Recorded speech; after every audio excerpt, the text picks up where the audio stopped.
Emily estava presa ao princípio organizador inconsciente: meus sentimentos são um fardo para os outros. Esta crença inconsciente a tornava hesitante em todos os seus relacionamentos. O resultado era que a maioria das pessoas desconhecia a opinião de Emily, daí a dificuldade em se relacionar com ela. Infelizmente, a crença e a expectativa que tinha faziam com que as coisas acontecessem exatamente como ela imaginava. Durante o período da nossa terapia, Emily passou a conhecer o seu princípio organizador inconsciente. No momento em que ela tomou consciência dele, deixou de experimentá-lo da mesma maneira. Embora ainda achasse difícil expressar seus sentimentos, ela não pressupunha mais automaticamente que eles fossem um fardo para os outros. Essa mudança na perspectiva de Emily possibilitou que ela se tornasse muito mais aberta e eficaz nos seus relacionamentos. Quase todas as pessoas ficaram interessadas na transformação de Emily, exceto sua mãe. A capacidade de abrir-se e expressar seus sentimentos tornou ainda mais problemático o relacionamento das duas. À medida que começou a falar a respeito de como se sentia, até mesmo das coisas que a perturbavam, as discussões com a mãe chegaram ao auge. Emily agora tinha opiniões. É isso que você está aprendendo na terapia? A botar a culpa de tudo em mim? Dizia a mãe. Será que eu não posso discordar sem que você se sinta atacada? Retrucava Emily. Essas discussões raramente tinham uma conclusão satisfatória para qualquer das duas. Embora Emily sempre tivesse se sentido pouco à vontade perto da mãe, ela agora tinha mais consciência das razões deste fato. A mãe de Emily continuava agindo como se os sentimentos da filha fossem um fardo para ela. Emily precisava que sua mãe entendesse o que estava acontecendo para que as coisas pudessem se modificar, mas a mãe não percebia que alguma coisa precisava mudar. Quanto mais Emily se esforçava para fazê-la compreender a necessidade da mudança, mais ela ficava zangada com a filha. Agora que mudou, as coisas jamais poderão voltar a ser como antes com a sua mãe. Emily não está desistindo do relacionamento com a mãe. Ela está simplesmente insistindo para que elas tenham uma relação melhor do que a anterior. A mudança está acontecendo muito devagar, mas Emily acha que tanto ela quanto a mãe a merecem. Jesus ensinou que depois que se envolvem em um relacionamento com Deus, as pessoas nunca mais conseguem olhar para o mundo da mesma maneira. Às vezes o crescimento espiritual significa uma mudança radical na nossa perspectiva e tem consequências nos relacionamentos. Às vezes nossos amigos e nossa família ficam felizes ao nos verem crescer e mudar, às vezes, não. Quando as pessoas à nossa volta não se alegram ao nos verem diferentes, temos que seguir em frente, desejando que um dia elas percebam o valor de nossa transformação. Princípio espiritual: a mudança nem sempre é um hóspede bem-vindo. Crescimento é trabalho. Tome a sua cruz e siga-me de perto. Marcos 8:34. O processo do crescimento não apaga os nossos princípios organizadores. Nós nos lembramos do passado, mesmo que escolhamos nos libertar dele. Pode ser que em determinadas circunstâncias nos sintamos tentados a reagir da maneira antiga. Não podemos transformar imediatamente nossos antigos princípios organizadores em novos, mas podemos aprender a nos apoiar em outros até que os antigos se tornem uma memória distante. Jesus ensinou que o crescimento envolve um árduo trabalho. Precisamos estar preparados para assumir a nossa parte de responsabilidade se quisermos colher a recompensa. Megan voltou a fazer terapia porque percebeu que repetidamente saía com homens carentes que esperavam que ela assumisse o comando da situação, o que Megan acabava fazendo. Como já tinha feito terapia, ela sabia que essa característica sua era resultado do seu relacionamento com o pai, uma pessoa seriamente deprimida. Como era a filha predileta, Megan sempre se sentirá responsável pela felicidade do pai e nunca se permitirá ficar de mau humor na esperança de animá-lo. Quero mudar, ela me disse. Estou farta de homens carentes e perdedores. Quero me livrar de toda a bagagem do passado e seguir em frente. Onde estão os caras legais? Senti-me como se ela estivesse me convocando para assumir o comando da situação e respondi: você não pode mudar, mas pode crescer. Megan não gostou de ouvir isso e foram necessários vários meses para que ela compreendesse o significado da minha afirmação. A verdade é que os princípios organizadores inconscientes que Megan estruturou na infância são uma parte permanente do seu inconsciente terreno. Nenhum de nós é capaz de mudar isso. Ela provavelmente vai continuar a ter um movimento semelhante sempre que conhecer um homem que a faça lembrar-se de alguma maneira do pai. Mas o que efetivamente podemos mudar é a reação de Megan ao seu passado. Agora que está consciente de que se sentia responsável por cuidar do pai deprimido, ela não precisa continuar a agir como se isso ainda fosse verdade. Todas as vezes que se sentir tentada a cuidar de outro homem carente, pode perguntar a si mesma se está respondendo às necessidades do homem que está na sua vida agora ou daquele que estava na sua vida há muitos anos. Ela é capaz de começar a perceber que pode se ligar ao homem da sua vida sem ter que cuidar dele. Responsabilidade significa capacidade de responder e agir automaticamente a partir de princípios inconscientes do passado. Elimina essa capacidade e a substitui pela obrigação de ter sempre a mesma reação. Quando Megan disse quero mudar, ela estava na verdade dizendo: não consigo mais suportar o que estou sentindo e quero que todos os maus sentimentos desapareçam. Crescer envolve avançar em direção aos bons sentimentos e não tentar escapar dos maus. Não podemos apagar os princípios organizadores de Megan, mas podemos ajudá-la a reconhecê-los, a lidar com eles e desenvolver outros. Megan pode aprender que as carências dos homens com quem se relaciona hoje são oportunidades de crescimento para ela e não exigências que precisa satisfazer. Embora isso signifique que Megan ainda precisa estar consciente de como se sacrificou por causa da depressão do pai, ela está mais capaz de superar o efeito que esse distúrbio exerceu sobre seu comportamento. Jesus falou sobre o processo de transformação espiritual como uma tarefa que precisamos abraçar repetidamente todos os dias. Ele convidava as pessoas para tomarem a cruz porque sabia que se tratava de um processo trabalhoso. Ele não oferecia às pessoas uma mudança instantânea. A vida melhor era para ele a própria decisão de percorrer o caminho difícil para segui-lo de perto. Essa escolha é o constante crescimento. Princípio espiritual: as mudanças rápidas são frequentemente temporárias, mas o crescimento lento transforma profundamente. Capítulo 4. Entendendo o pecado e a psicopatologia. Um certo homem tinha 2 filhos e o mais moço deles disse ao pai: Pai, dá-me a parte dos bens que me pertence. E, poucos dias depois, o filho mais novo, ajuntando tudo, partiu para uma terra longínqua, e ali dissipou os seus bens, vivendo dissolutamente. Caindo em si, disse: Vou partir em busca do meu pai e lhe direi: Pai, pequei contra o céu e contra ti. Mas quando ainda estava longe, o pai o viu e, comovido, lhe correu ao encontro, lançou-se-lhe ao pescoço e o beijou. O pai disse aos seus criados: Rápido! Alegremo-nos e celebremos, porque este meu filho estava morto e reviveu, tinha se perdido e foi encontrado. Lucas 15:11-24. Na parábola do filho pródigo, Jesus nos diz que a principal causa do pecado é o egoísmo. A parábola trata da solução do pecado no mundo.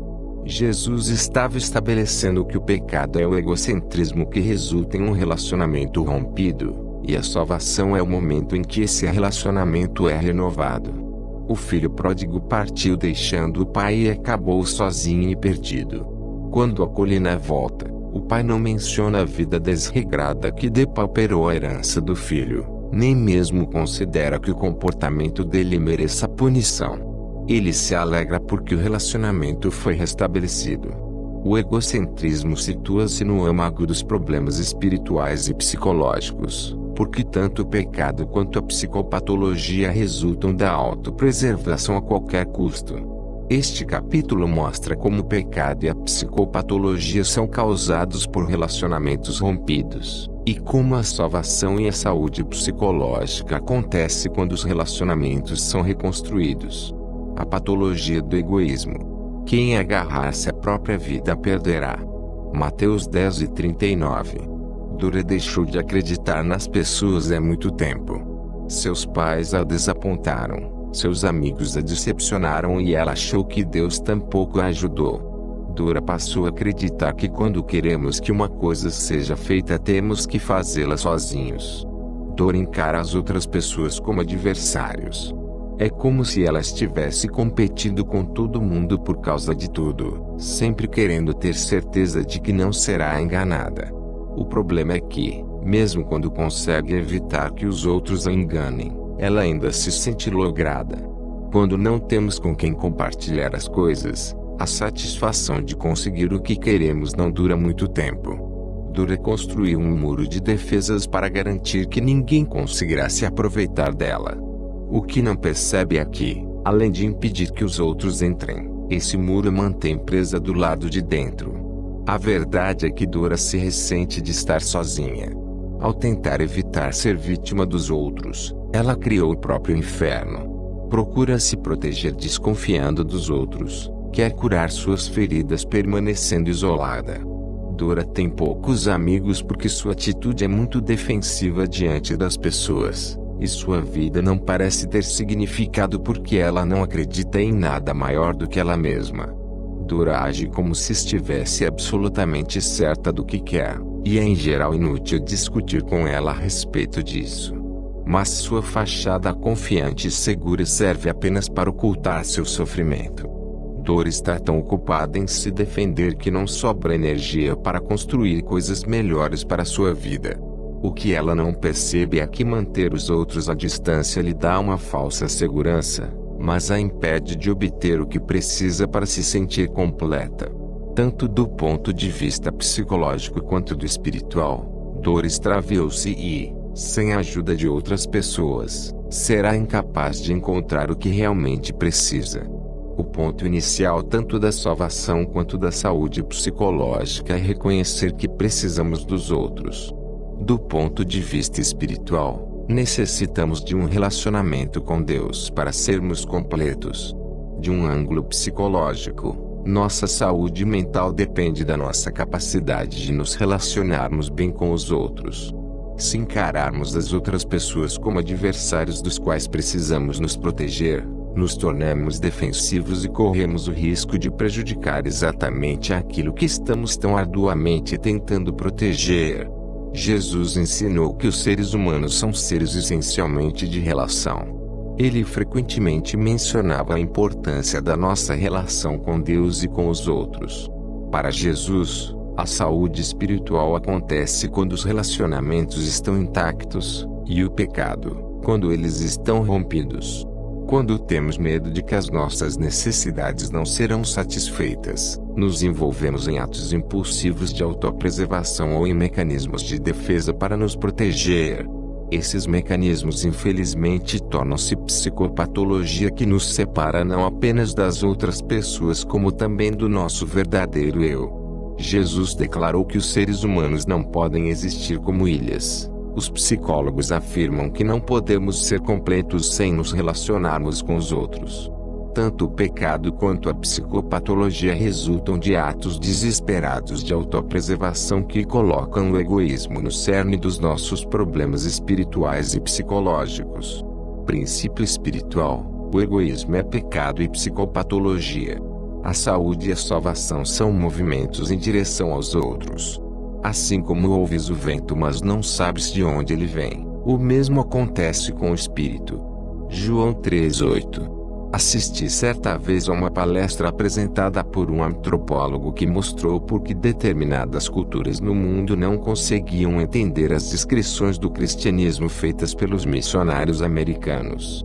Explicou que nos Estados Unidos pensamos em função de conjuntos fechados e limitados. Representou o que queria dizer através de uma série de círculos no quadro, para demonstrar como achamos que as pessoas pertencem a certos grupos e não a outros. Os cristãos estão dentro de um círculo e os não cristãos do lado de fora. Achamos que se entrarmos no círculo do cristianismo estaremos salvos. Se não entrarmos, seremos condenados. Sempre acreditei que a terapia fosse um processo de movimento espiritual. A presença de Deus não é mencionada na terapia, mas isso não impede que Deus crie movimento em nossa vida. Eu creio nisso. Quando meus pacientes percebem uma ausência desse movimento na terapia, ou seja, quando não sentem que as coisas estão progredindo, eles se consideram empacados.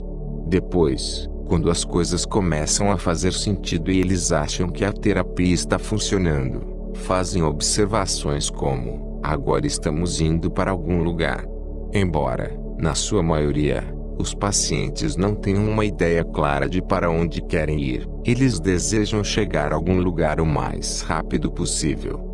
Derek era um homem muito motivado quando iniciou a terapia. Estava genuinamente interessado em melhorar. Percebi logo que ele imaginava os seres humanos separados em círculos. Havia o círculo dos mentalmente saudáveis e o dos emocionalmente doentes, onde ele se via. Queria que eu lhe dissesse o que estava fazendo de errado para corrigir seu comportamento e poder entrar no círculo dos saudáveis. Estava menos interessado em se conhecer e tomar consciência de seus mecanismos inconscientes do que em receber conselhos sobre como proceder. Como todos nós, Derek é um produto da sua cultura. Ao começar a terapia, perguntou: quanto tempo você acha que isso vai levar? Quando as pessoas me perguntam isso, sinto que vou ter dificuldades. Normalmente respondo com a metáfora da academia. Quando paramos de nos exercitar, todo mundo parece entender a necessidade de fazer atividades para manter a forma. O exercício emocional é na verdade a mesma coisa. A meta não é terminar, mas fortalecer-se com um treinador que é o psicoterapeuta. A necessidade de nos exercitarmos físico e emocionalmente nunca acaba, mas em algum ponto quase todos nós deixamos de precisar que o treinador permaneça ao nosso lado o tempo todo.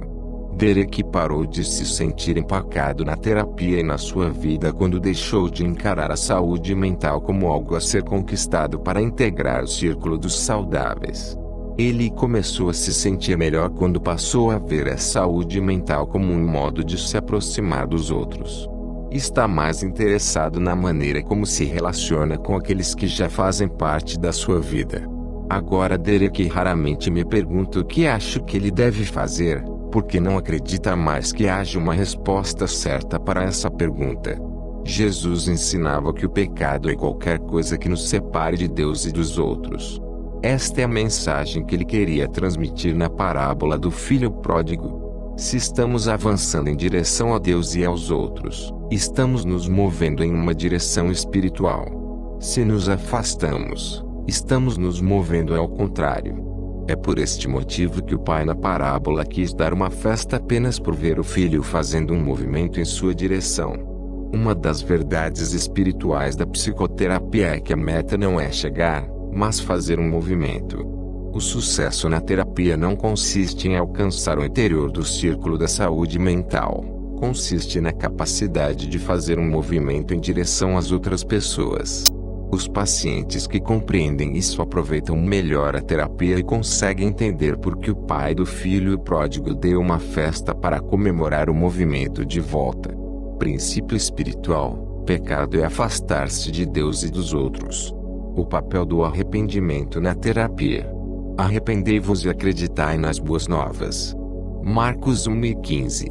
O Dr. Smith veio fazer terapia por causa de um ultimato da esposa. Ele era um cirurgião bem-sucedido, mas um fracasso como marido. Sua mulher vivia se queixando dele e via a terapia como uma oportunidade de mudar as coisas. Ele me procurou porque se sentia mal em seu relacionamento com ela e não sabia mais o que fazer. Os cirurgiões precisam ser muito precisos no seu trabalho. O Dr. Smith era enérgico com sua equipe de enfermagem por uma ótima razão. As pessoas podiam morrer se eles cometessem erros. Infelizmente, a mesma precisão e nível de exigência que faziam dele um profissional de sucesso estavam prejudicando seu casamento. O Dr. Smith sentia-se mal porque a mulher era infeliz no casamento, mas considerava as queixas dela ilógicas e não acreditava que fossem causadas pelo relacionamento dos dois. Ele era fiel, proporcionava uma vida confortável à família e estava sempre atento às necessidades dos filhos. Considerava-se uma pessoa aberta para mudar de opinião a respeito de qualquer coisa que estivesse aborrecendo a mulher, desde que ela conseguisse lhe mostrar onde o pensamento dele estava errado. A verdadeira terapia do Dr. Smith só começou muito tempo depois da nossa primeira sessão, quando já fazia vários meses que vinha regularmente ao meu consultório. Durante uma determinada sessão, quando discutimos as queixas que a mulher tinha dele, o Dr. Smith explodiu, frustrado, dizendo o seguinte: "Por que ela não me deixa em paz? Será que terei que passar o resto da minha vida com alguém pegando no meu pé?" "Não sei", respondi. "Você sempre teve alguém na vida pegando no seu pé?" "Sempre", ele respondeu sem graça. "Nada que eu fazia era bastante bom para o meu pai, e agora eu tenho que aguentar a mesma droga da parte da minha mulher. Porque todo mundo acha que eu tenho que ser perfeito."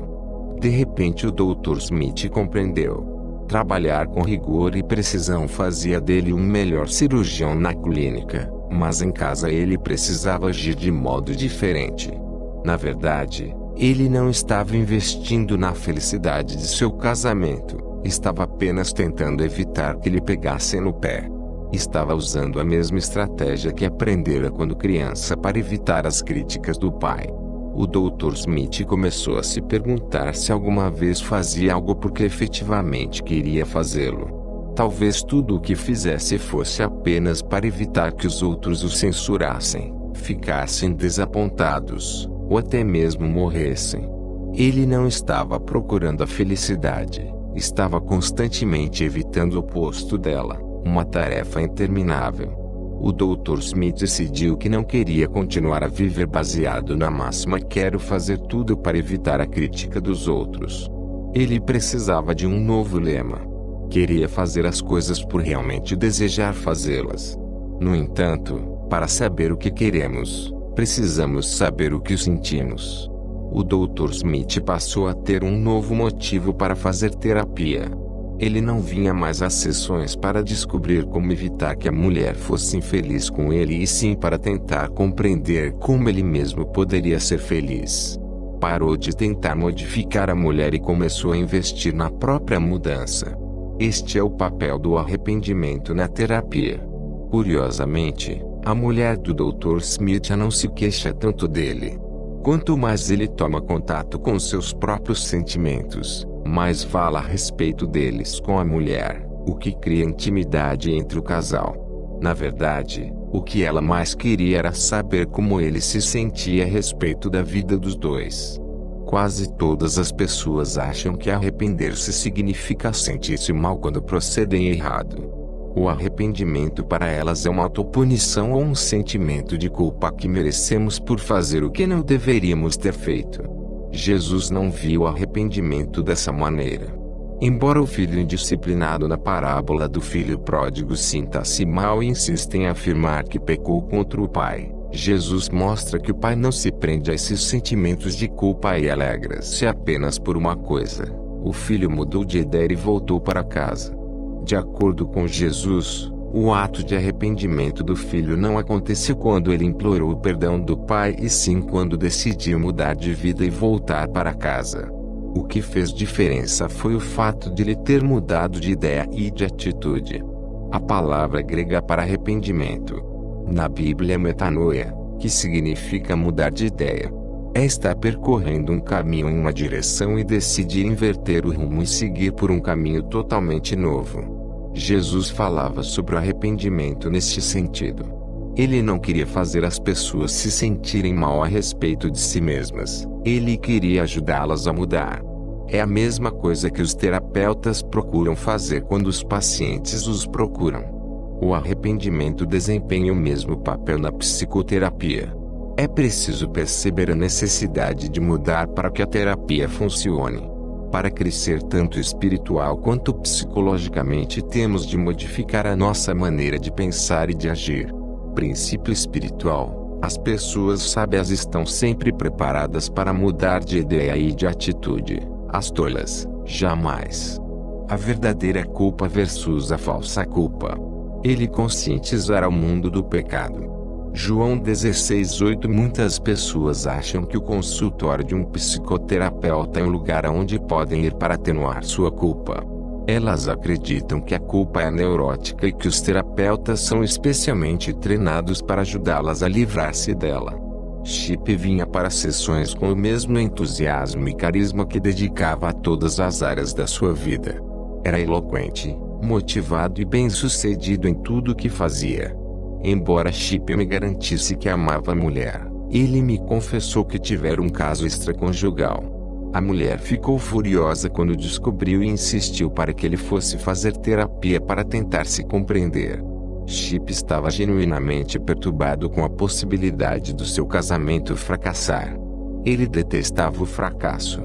Embora Chip tivesse deixado bem claro tanto para mim quanto para a mulher que estava se sentindo muito mal com o que fizera e que desejava que o seu casamento desse certo, tive dificuldade em ajudá-lo.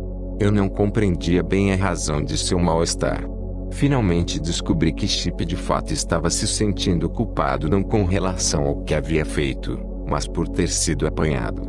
O tipo de culpa que Chip sentia não se baseava no remorso que experimentamos quando magoamos alguém que amamos, mas no medo das consequências por ter cometido um erro e estragado as coisas. Na verdade, o que Chip estava sentindo era uma falsa culpa. É difícil tratar a falsa culpa na psicoterapia, porque as coisas não são como parecem ser. Chip não conseguia admitir para si mesmo o verdadeiro motivo da sua culpa. Se conseguisse, ele admitiria que não acreditava que os homens fossem capazes de ser monogâmicos e que pular a cerca de vez em quando era admissível. Mas não podia aceitar essas ideias porque sabia o que a mulher pensaria a respeito delas e tinha medo das consequências. Chip deixou a terapia alguns meses depois, sentindo-se muito melhor. Informou a mim e a mulher que aprendera muitas coisas a respeito de si mesmo. Mas no fundo Chip nunca concordou comigo sobre a razão dos seus sentimentos de culpa. Ele costumava me dizer: não é ficar sentindo-se mal a respeito do passado. É aproveitar ao máximo o que se tem hoje. Minha mulher simplesmente vai ter que superar o problema e voltar a confiar em mim. Parece que Chip conseguiu evitar o divórcio, mas duvido que a mulher dele tenha voltado a sentir-se segura no casamento. Embora as coisas tenham parecido melhorar, tanto Chip quanto a mulher continuaram a viver com a sensação de que algo não estava bem resolvido. Embora Jesus tenha dito que não veio ao mundo para condenar, João 13:17, ele acreditava que há momentos em que devemos nos sentir culpados. A partir da perspectiva dele, nem toda culpa é má. 3. Jesus acreditava em 2 tipos de culpa. O que os psicólogos chamam de verdadeira culpa, ele chamava de culpa baseada no amor. O que chamamos de falsa culpa, segundo ele, era a culpa fundamentada no medo.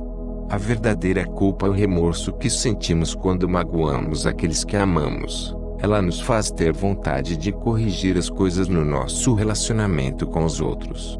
A falsa culpa é o medo da punição que está mais ligada à necessidade de nos protegermos depois que fazemos algo errado.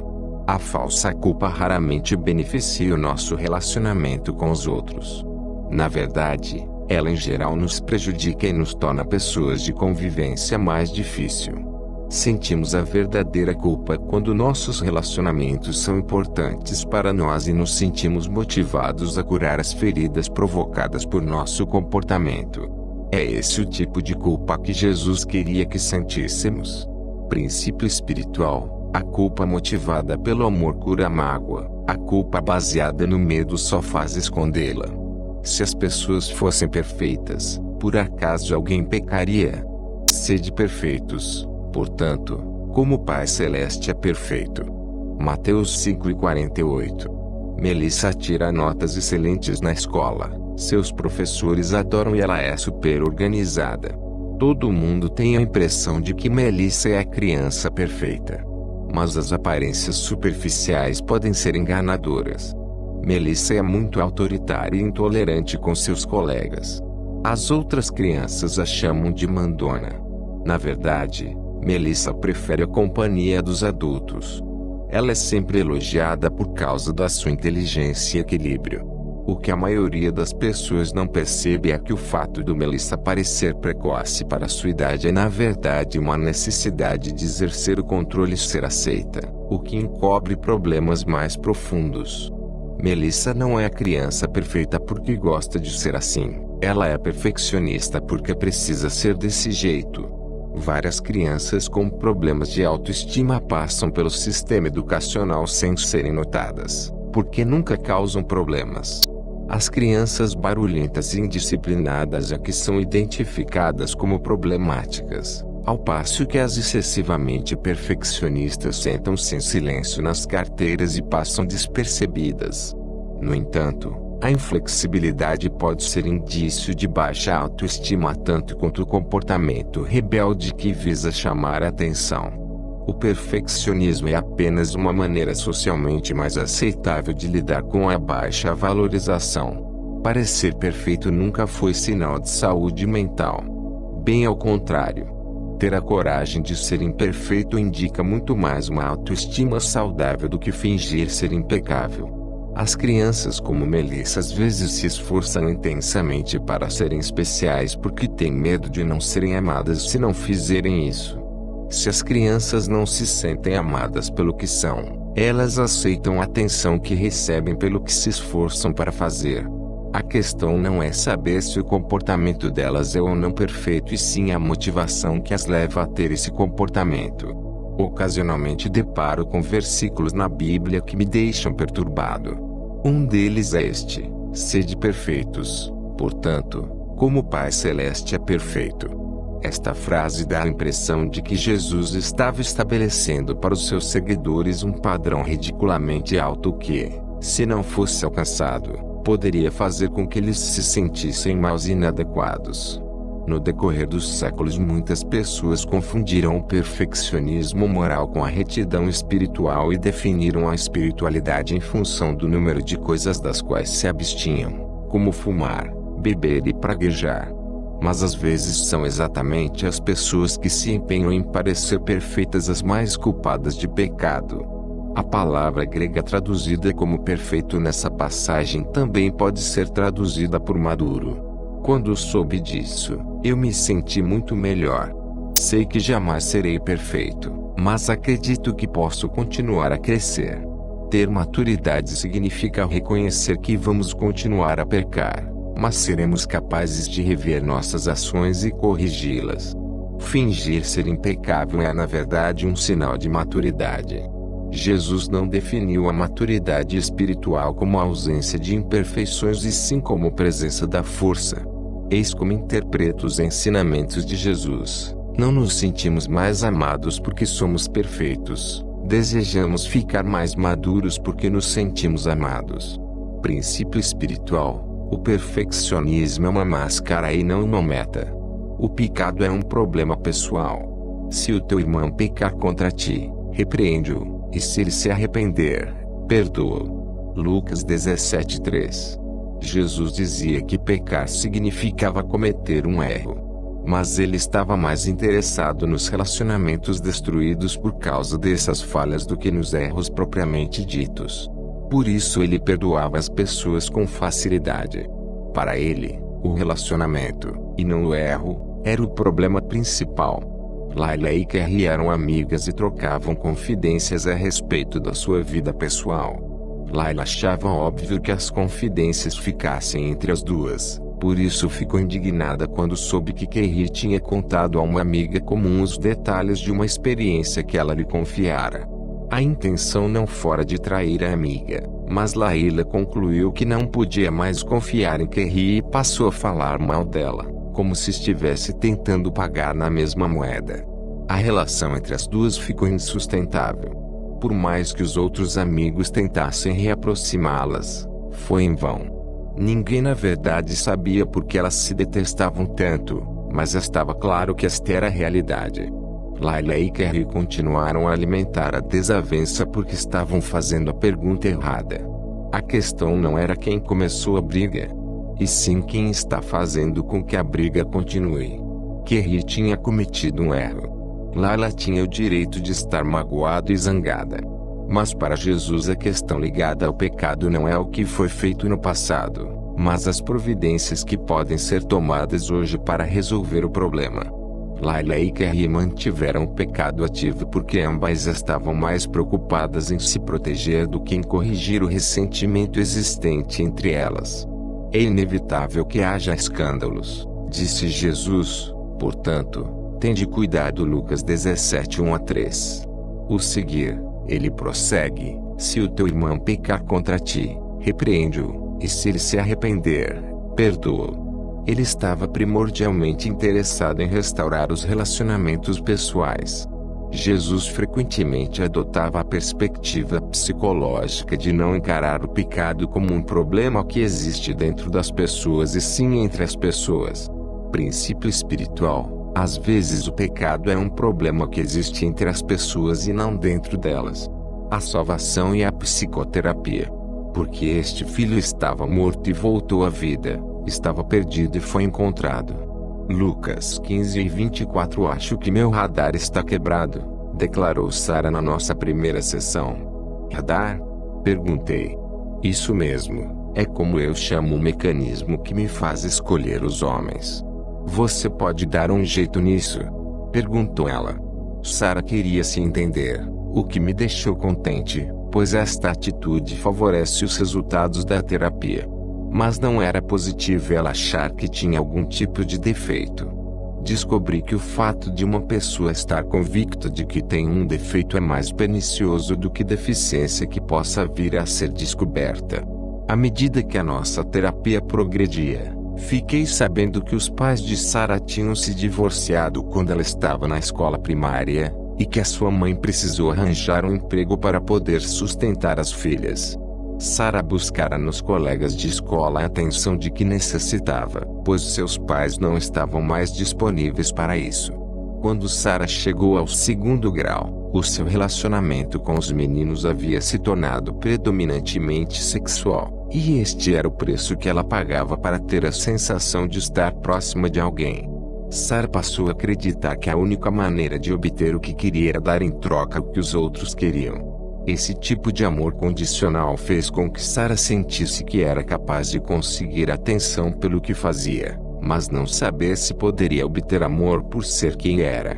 Percebi que durante certo tempo Sarah imaginou que iríamos ter um relacionamento sexual. Depois, ela passou a achar que eu só estava atendendo por causa do dinheiro que ela me pagava, mas que secretamente eu a considerava repulsiva devido às suas atividades sexuais do passado.